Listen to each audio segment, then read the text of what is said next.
C'était assez dingue de voir des gens commenter un lip-sync sur Laurie en espagnol. Salut à toutes et à tous, on est au Casino de Paris pour aller voir le show des candidates de la saison 2 de Drag Race France.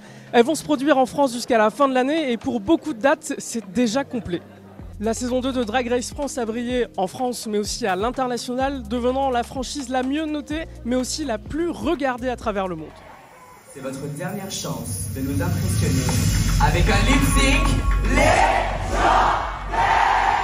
Je pense que ce qui fait le succès de Drag Race France, c'est que ça reste très authentique au pays, à la culture, et du coup même pour les fans de Drag Race, il y a un dépaysement quand ils regardent notre franchise. En France, on est un peu plus axé sur l'humain. Et du coup, c'est pour ça que ce côté un peu bienveillant, un peu plus humble, ressort dans la version française. Dans toutes les personnes qui regardent une saison de Drag Race France repartent avec évidemment des étoiles plein les yeux, des paillettes plein tout le corps, mais aussi des exemples de vécu qu'on n'a pas forcément autour de nous. On est prêt à bouffer le monde entier quand on arrive en couille.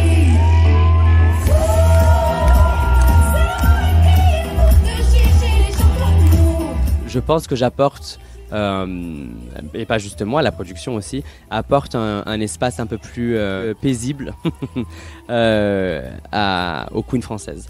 Parce que aux États-Unis, c'est complètement différent. Mais c'était pas simple tous les jours. Mais je regrette rien, parce que ça m'a forgé. Et des fois, il faut savoir se rétamer pour avoir la hargne. Et quand je me regarde en ce moment, là, je pense que j'ai plutôt pas mal réussi. Voilà.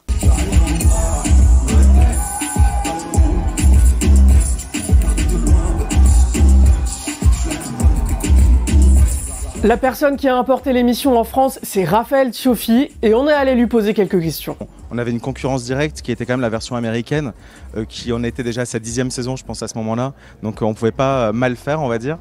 Donc il fallait absolument créer une version qui soit pas une contrefaçon, mais qui soit une version propre. Et on a vraiment voulu avoir une approche très française. On voulait vraiment qu'on sache dès la première minute qu'on est dans Drag Race, mais qu'on est en France.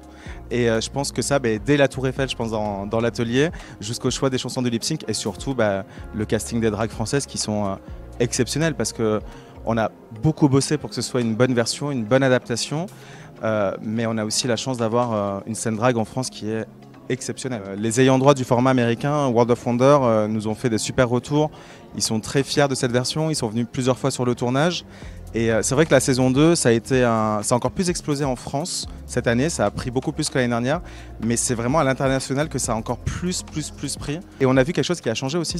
Avant, les commentaires étaient quasiment tous en français, et là on s'est mis à voir des hashtags Drag Race France avec des commentaires en brésilien, en espagnol, en japonais, en anglais, et c'était assez dingue de voir des gens commenter un lip-sync sur Laurie en espagnol, et ça c'est une petite victoire, franchement c'est un petit kiff, on va dire.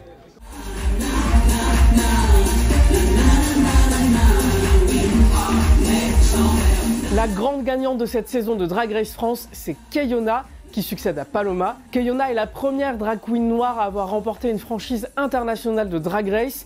Elle est aussi issue de la scène du voguing, une danse popularisée par les communautés LGBT afro-américaines et latino aux États-Unis dans les années 60. On existe, on est là. Et on est aussi valide que toutes les queens qui viennent de tous les autres milieux. Moi je suis très fier de notre saison 2. Je pense qu'on peut être très fiers de nous toutes, tout le casting, les 11 queens avec Nikki et les producteurs et les productrices. Et France Télévisions, vraiment la plateforme elle est énorme. Donc de pouvoir créer ça ensemble pour le drag français, c'est une fierté. Et voilà, moi je suis très content de faire partie de cette saison-là, quoi.